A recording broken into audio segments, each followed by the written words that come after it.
వీడి పేరు రాంబాబు, గిరి కాదు. అసలు వీనికి ఏం జబ్బు ఉందో తెలుసా? జబ్బా?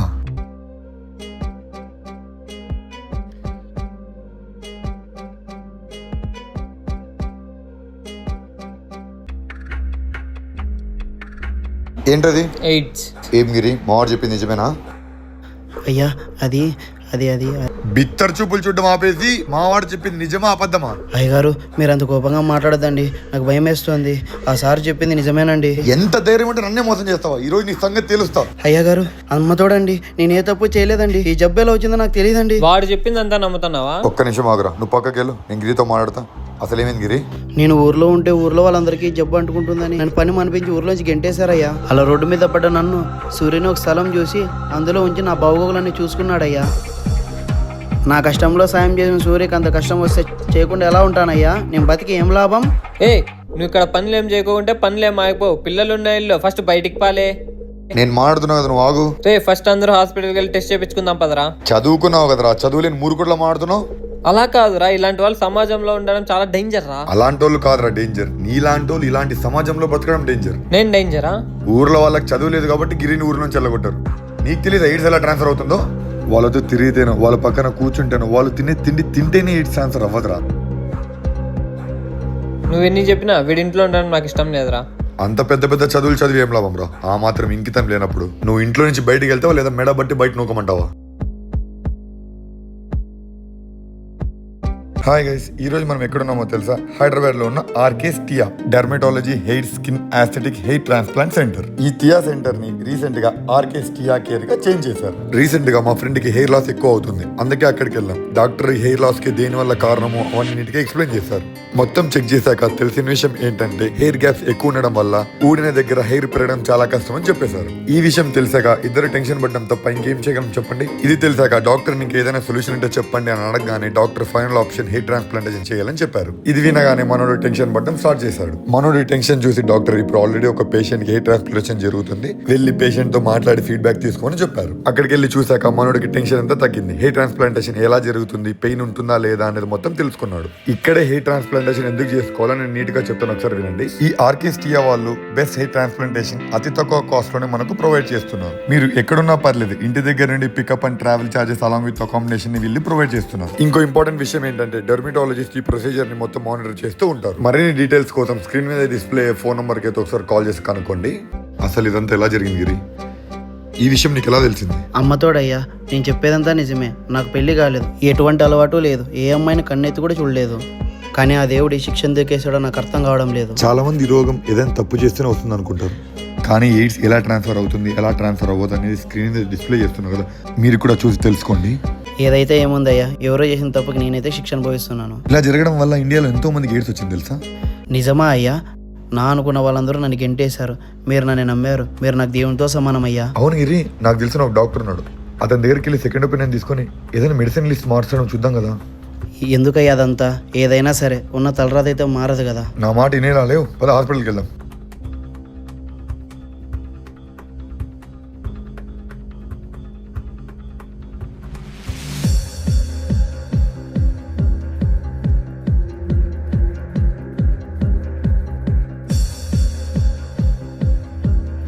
అన్నా, డాక్టర్ పిలుస్తున్నాడు. Hi doctor. రా అనిల్, రా కూర్చో.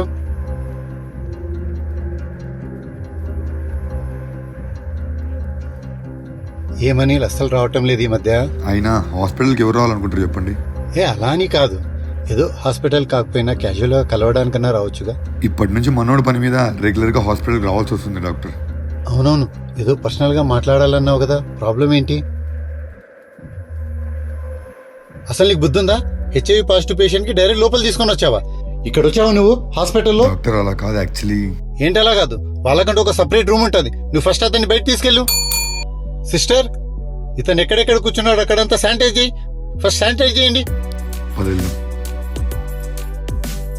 కొంచెమన్నా బుద్ధుండాలా, చదువుకోలేదా?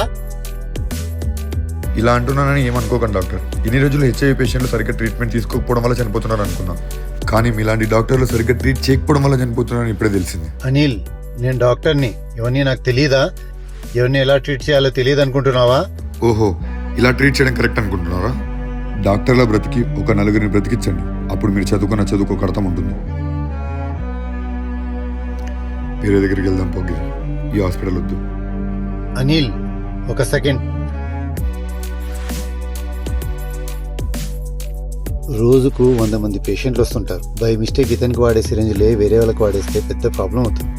సారీ డాక్టర్, అర్థం చేసుకోగలను. సరే సరే. ఈ జబ్బుతో ఎన్ని రోజుల నుంచి బాధపడుతున్నావు? మా ఊర్లో వాళ్ళకి ఎంటేసి 4 ఏండ్లు, మా ఇంటి వాళ్ళకి ఎంటేసి 2 ఏండ్లు, 6 ఏండ్లు అయితే ఉంటుందండి. ఏమేం టాబ్లెట్స్ వాడుతున్నావు ఒకసారి చూపెట్టు. ఈ వ్యాధి వస్తే ఊర్లో వాళ్ళంతా నువ్వు చచ్చిపోతావు అంటే ఎలాగో నేను చచ్చిపోతాను కదండి, అందుకే ఏ టాబ్లెట్ వాడలేదండి. డబ్బులు ఒక కదండి. మందులు వాడలేదా? మందులు వాడకుండా నీ ఇమ్యూనిటీ సిస్టమ్ ఇంత బాగుందా? నాకేదో డౌట్ కొడతా ఉందండి. ఏమంటున్నారు డాక్టర్? మరి ఇప్పుడు ఏం చేద్దామంటారు? ఇంకోసారి బ్లడ్ టెస్ట్ చేపిద్దాం.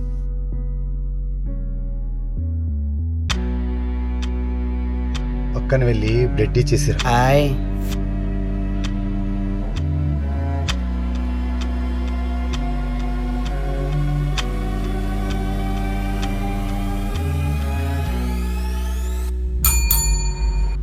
చెప్పండి సార్. ఈ రిపోర్ట్స్ ఇతనివేనా?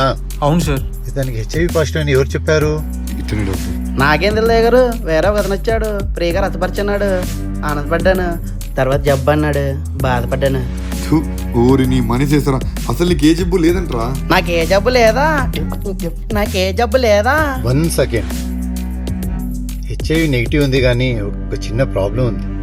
ఏమైంది డాక్టర్? నీకు కళ్ళు తిరగడము, తల నొప్పిగా, వెనికిలేదో లాగినట్లు అనిపిస్తుందా? అప్పుడప్పుడు ఇదంతా జూమని లాగుతుందండి, కానీ మొరటోను కదండి, ఓ పచ్చి మాత్ర వేసుకుంటా మొత్తం సెట్ అయిపోతుందండి. అనిల్, నాకెందుకో డౌట్గా ఉంది. ఒకసారి ఎంఆర్ఐ స్కాన్ చేపిస్తే మంచిది.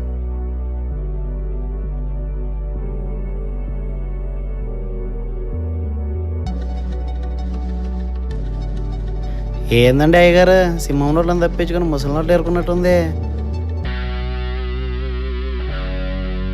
డాక్టర్, మనోడి రిపోర్ట్స్ వాట్సాప్ చేశాను, ఒకసారి చెక్ చేయండి. ఆ రిపోర్ట్స్ పెట్టావా? చూస్తాను అనిల్. డాక్టర్, రిపోర్ట్స్ చూసారా? అనిల్, ఇప్పుడే రిపోర్ట్స్ చూశాను. సారీ టు సే, నేను అప్పుడే చెప్పాను కదా, అబ్బాయి ఒక 6 months కంటే ఎక్కువ బ్రతకడని. అబ్బాయికి బ్రెయిన్ ట్యూమర్ ఉంది. టేక్ కేర్, జాగ్రత్త. అవును, నీకు హెచ్ఐవి పాజిటివ్ అని చెప్పారు కదా, అతను చూస్తే నువ్వు గుర్తుపడతావా? గుర్తపట్టడం ఏంటండి, ఆ సౌండ్ ఎక్కడ ఉంటాడు కూడా నాకు తెలుసు. వాడే గారు, వాడే. ఇతనే గారు, ఇతనేనండి. పట్టుకోండి అయ్యారు, పట్టుకోండి. ఎక్కడ పరిగెడతారా? పట్టుకోండి అయ్యారు. రే, అసలు గిరి రిపోర్ట్స్ నెగిటివ్ అంటే పాజిటివ్ ఎందుకు చెప్పారు? అన్న మొత్తం చెప్పేసా అన్న. ఆ రోజు ఇతనితో పాటు హాస్పిటల్కి ఒక డబ్బున్న కుర్రాడు కూడా వచ్చాడు.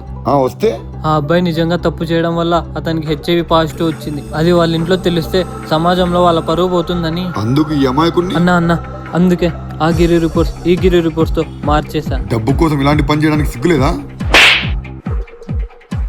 మీలాంటి వాళ్ళ వల్ల నా జీవితమే నాశనం అయిపోయింది కదరా. మనుషులతో ప్రేమగా ఉండలేకపోయినా, నచ్చింది చేయలేకపోయినా, ఈ లోకమే నన్ను పాపంలా చూసింది కదరా.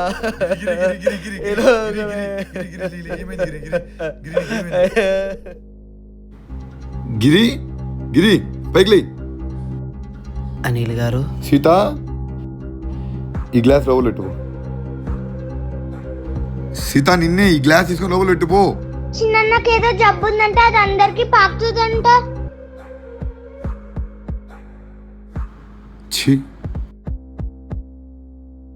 మా ఫ్రెండ్ చిన్నానికి వైరస్ ఉందన్నాడు కదా, ఆ వైరస్ రిపోర్ట్లు మారడం వల్ల చిన్నానికి వచ్చిందని చెప్పారు. కానీ చిన్నానికి ఎటువంటి జబ్బు లేదు. కానీ చిన్నానకు బ్రెయిన్ లో ఒక చిన్న ట్యూమర్ ఉందంట. ట్యూమర్ అంటే గడ్డలాగా. చిన్నాన కొద్ది రోజులు బ్రతుకున్న రోజులు మనం చాలా సంతోషంగా చూసుకోవాలి, సరేనా? సరే మావయ్య.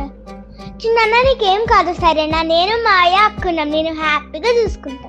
గిరి, ఈ రోజు నుంచి ఇల్లంతా నీదే. నువ్వు ఎక్కడ కావాలన్నా అక్కడ ఉండొచ్చు, నీకు ఇష్టం వచ్చింది తినొచ్చు, నువ్వు ఎక్కడ కావాలన్నా అక్కడ పడుకోవచ్చు. గిరి, నీకేమేం కోరికలు ఉన్నాయో చెప్పు, నేను సీత రాస్తాం.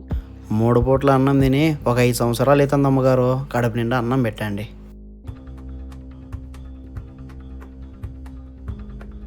నాకు ఇంకా ఫ్లైట్ ఎక్కాలనుంది, గోవా పోవాలనుంది. అవును గిరి, నీకు జబ్బు ఉందని తెలిసినప్పుడు ఆ రోజు రాత్రి నీకు నిద్ర పట్టిందా? ఆ రోజు రాత్రి నుంచి నిన్న రాత్రి వరకు మనస్ఫూర్తిగా పడుకోలేదు అయ్య గారు. కానీ ఈ రోజు పడుకుంటా. బ్రెయిన్ లో ట్యూమర్ ఉందని తెలిసింది. ఈ రోజైనా ఎలా నిద్ర వస్తుంది నీకు? ఆ రోగంతో చచ్చిపోవడం కంటే ఈ రోగంతో చచ్చిపోవడం నాకు చాలా ఆనందంగా ఉంది. సూర్య రావడానికి ఇంకో 1 month పట్టొచ్చు. అంతవరకు మీరు ఈ గిరిని యాక్సెప్ట్ చేయండి. చూడండి అన్నారు, సబ్స్క్రైబ్.